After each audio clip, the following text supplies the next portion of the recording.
বল্লগড় রাজ্যের প্রজারা অনেক সুখী ছিল, কারণ রাজা বল্লধর খুবই ভালো মানুষ ছিলেন। তিনি প্রজাদের বাড়ি বাড়ি গিয়ে প্রজাদের খেয়াল রাখতেন। এজন্য রাজ্যের ছোট থেকে বড় সবাই রাজাকে চিনত।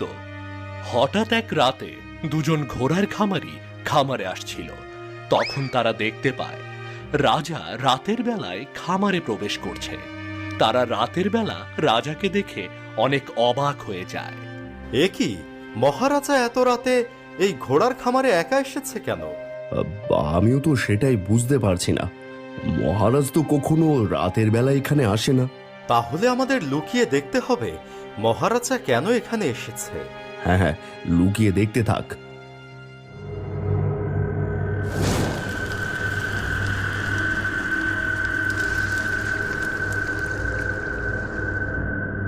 এ কি, আমাদের মহারাজ